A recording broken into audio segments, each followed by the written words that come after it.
which food group is especially more expensive, relatively more expensive in India, or what is reasons behind, and you can just follow this kind of pathway. So in the global data, it shows that relatively speaking, the cost for healthy diet in India is really low, actually, compared to the neighboring countries and globally. However, if you really want to talk about which one is slightly higher or have a potential for cost reduction, I would just say the legumes, nuts, and the seeds food category. So that's more related to the sustainable diets. We're talking about the plant-based protein sources. And also because I think legumes definitely really welcome, a diet or food in India context. However, our IFPRI colleagues also produced a paper a couple years ago focused on the rural area and using the dietary guidelines of India, framework to talk about this issue. And what she discovered is that dairy products definitely leading the cost.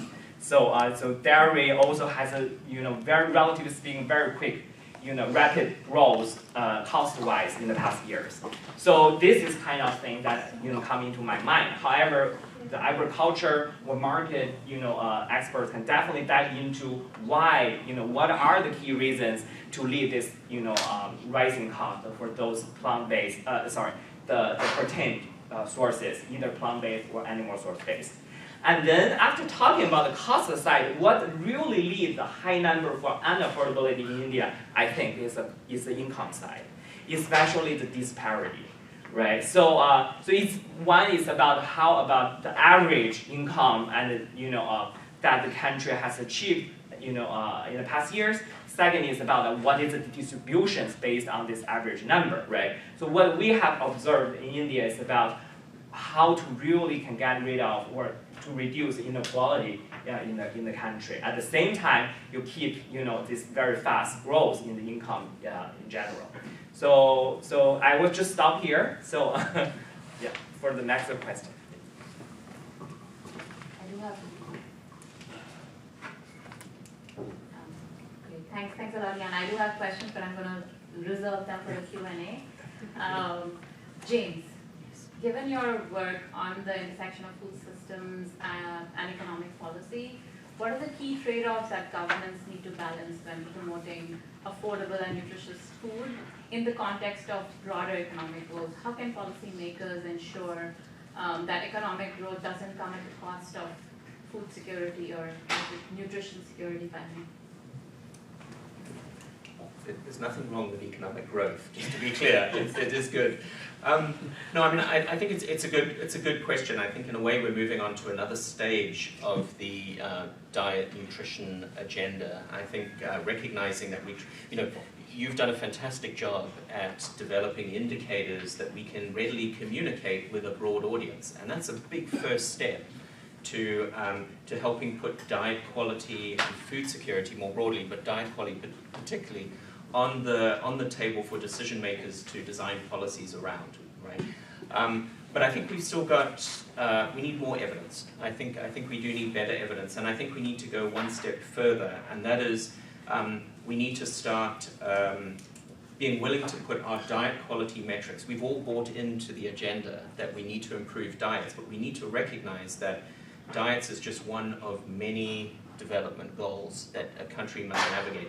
At IFPRI, my group spends most of our time working with ministries in finance and planning, trying to get budget allocations to be aligned with some of our development goals. And you very quickly realize that there is a limit to how much of a case you can make for any particular development objective, diets being one of them. And so there are two things we need to do. One is, as I said, we need to develop outcome indicators that policymakers can understand. Nutrition can be quite an arcane field, right? Micronutrients and thresholds and so on. We need to be able to communicate diets very easily and effectively to a non-specialist policymaker who has a very broad mandate. You've done a great job in doing that. The second is we have to produce evidence where we don't work within our silos, but we actually do consider the trade-offs directly between, say, diet quality improvement, reducing poverty, creating jobs, improving women's livelihoods. Sometimes these align, but usually they don't. right? There is always a trade-off. And so we've done some work in India, for example, looking at different value chains, different agricultural value chains, food value chains, and asking ourselves, and we've done this at the national level, we've done this at the state level, and the question we're asking is, if you were to direct your investments towards one part of the agri-food system, one type of product, and we've talked a lot about products that are aligned with better diets, what would be the development outcomes, not just for diets, but for poverty, jobs, etc. And very clearly we see, and we found this in India, we found this at the national level and the state level, and we found it in many other countries across the world, that you will almost never find a single value chain that does it all. There is no single investment that is going to achieve all your development goals, that these trade-offs are unavoidable, and that if we want an effective development strategy or an investment plan, we need to have a balanced portfolio. So we already know, for example, that investing in cereals may be really good at reducing undernourishment, but may be far less effective at improving diets. We know that investing in high value, even non-food cash crops, export crops, can be really good at raising incomes and reducing poverty, but maybe does a lot less for food security and malnutrition. So we need to have the evidence that we can put in front of policymakers that can actually show the size of those trade-offs. And that's really important, because otherwise decisions will get made with or without evidence. And often politics begins to creep in. People have vested interests in different parts of the food system. And so I think a role for us, and we're at Johns Hopkins University, a role for us as researchers is to really push ourselves to go beyond our silos, beyond our particular areas, and look at the trades, acknowledge and accept that there are trade-offs between our favorite development goal and other people's development goals, and to provide the evidence to measure the size of those trade-offs. And then I think we can start to make significant progress towards achieving food security, but also putting that in the broader context. So there's work for us all to do in this room. Thanks. Thanks for that, James. Absolutely need more evidence. I second that. Always. All right. Exactly. Noora, women play a central role in the food system, especially in agriculture and food production. Could you elaborate on the structural challenges women face in these sectors, particularly in India, and what can be done to empower women within the food system? And how can policies be designed to address gender-specific barriers and ensure gender equality? Of course.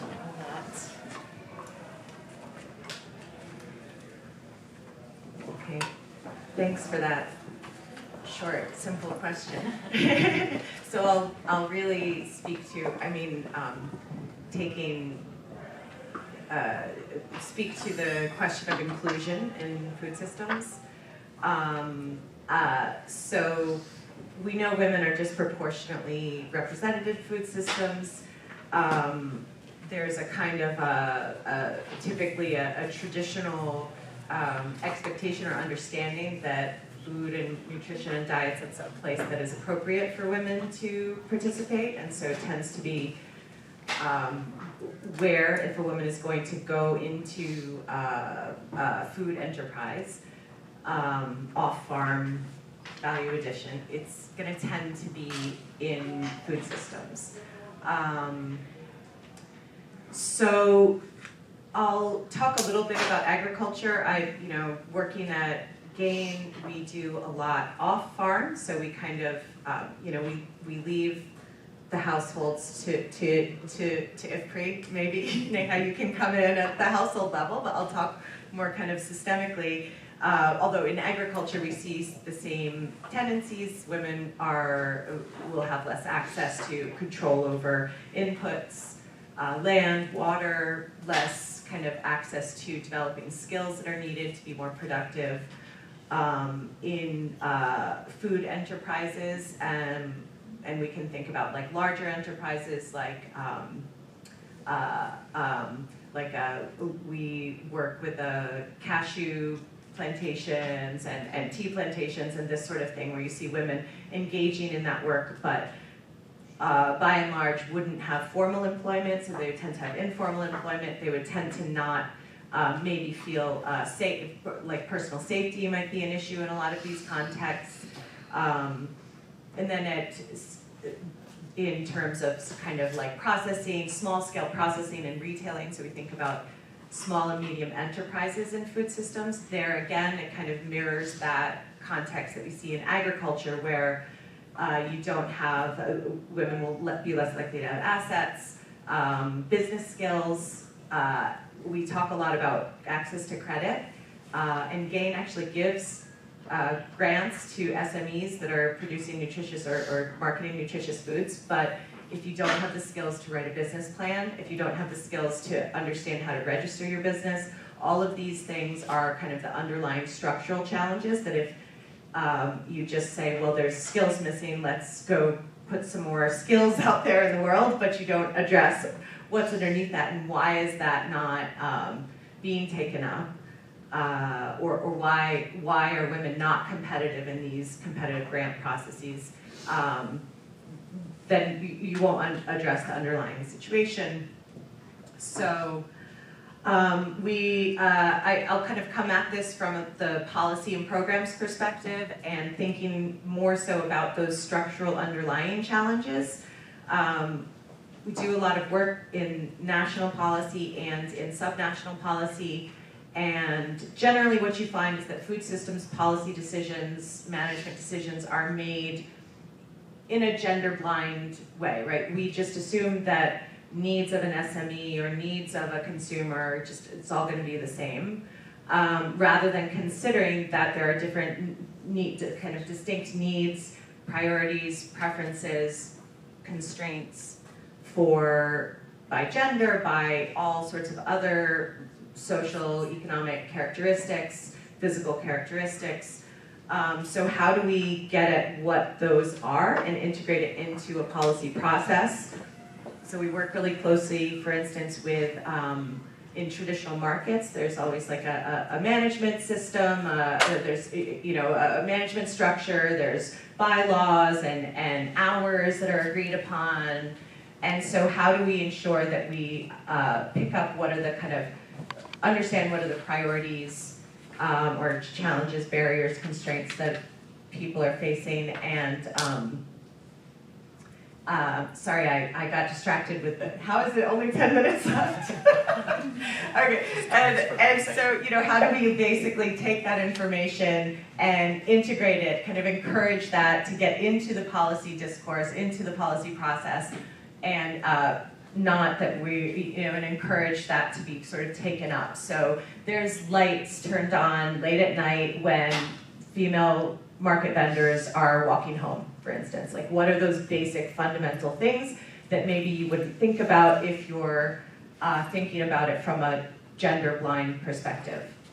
So just a couple of quick kind of ways that we've looked at this.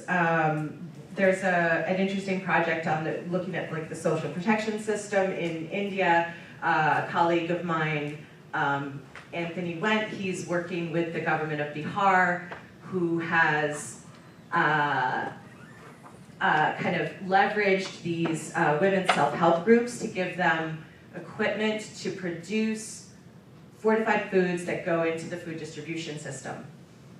Skills, equipment, training.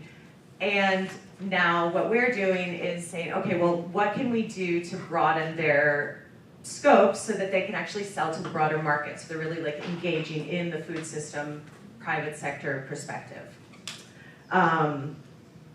Yeah, I'm gonna stop there. You can ask me after if there are other questions, but yeah. Thanks a lot. Thanks, Noora. Since you called on me, I will talk a little bit about the intra-household, like what's going on within the household and why some of these gender issues are relevant. So we recently did a study where we collected data in India, Bangladesh, and Nepal to kind of understand what are people, who are the ones who are actually doing the work in the household. We kind of knew the answer at the outset when we did the data collection. We kind of knew what we wanted to find, but it was the data was, it kind of validated our guess or whatever. So we find that women are doing a lot of the work in agriculture as well. At home, of course, all of the work is done by the women in terms of chores and food preparation, taking care of the young. And in agriculture, they're also contributing. What we find is anything that relates to going out of the house, anything that needs to be brought to the market or brought from the market is not being done by women. Even in households where adult men are not present, it's usually relegated to an adolescent boy to kind of go out and either sell the produce or bring it to the market. So, these are some of the challenges that are present even within the household. You don't even need to get out and go into the food system to kind of feel these. And what we kind of look at from the nutrition lens is when we're asking women to produce these nutritious foods, who's going to make it? Who's going to cook that really nutritious food? It is going to be the mothers or the women in the household. So kind of trying to be cognizant of the fact that they are doing a lot of the work. It is really easy to buy that instant noodle and cook it and you feed the whole family. It gets done quickly. So just kind of being cognizant of all these things and how can we make lives better for everyone and not just a few people. So I know that we have very few minutes left. We did have another round of 5 minutes, so should we open it up? I think maybe we should open it up for that. So I'll open it up to questions, maybe collect a few and then we'll try to answer as many as we can. Please introduce yourself maybe and tell us who the question is for. Do we have mics? Should I just give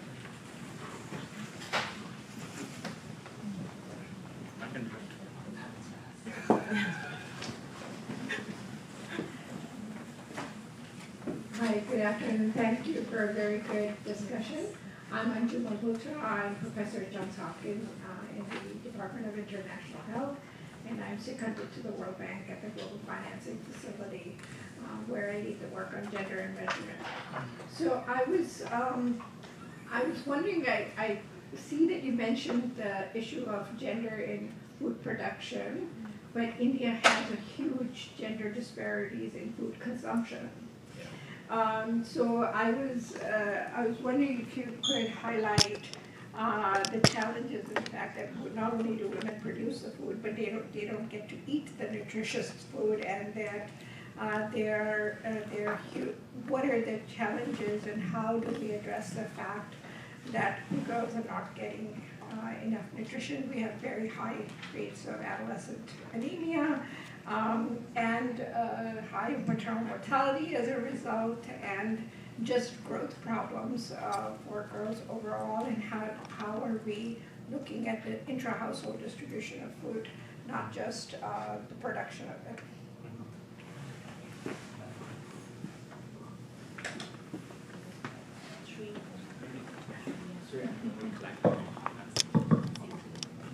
Thank you. That is an excellent panel. My name is Sundar Ramaswamy, a development economist and teacher at Millbrae College in Vermont.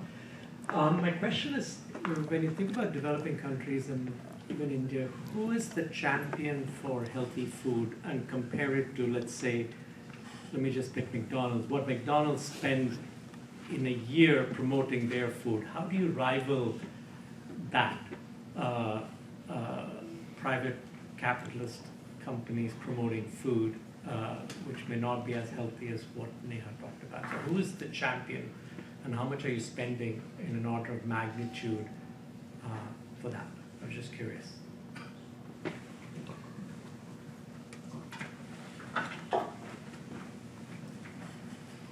Yes, I'm curious to ask you, has there been any research done on emergence of supplements? As you know, they can provide a lot of supplements, calcium supplements, protein supplements, and others.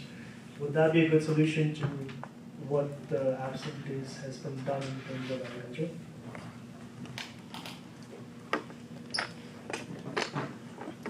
We'll take one more. Very good evening. I'm Priya from Center for Youth Development Activity. My question is, we promote the green entrepreneurship. So this year, as India decided last year, that millet will be promoting this, last year. So we try to promote the millet-based products to the women and started the businesses in different areas of part of India. Now the real action come where the buying habit of the people.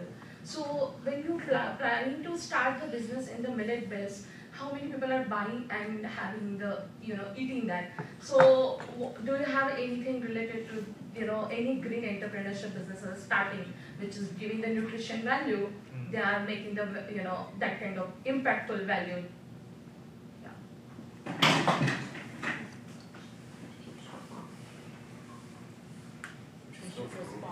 Yeah.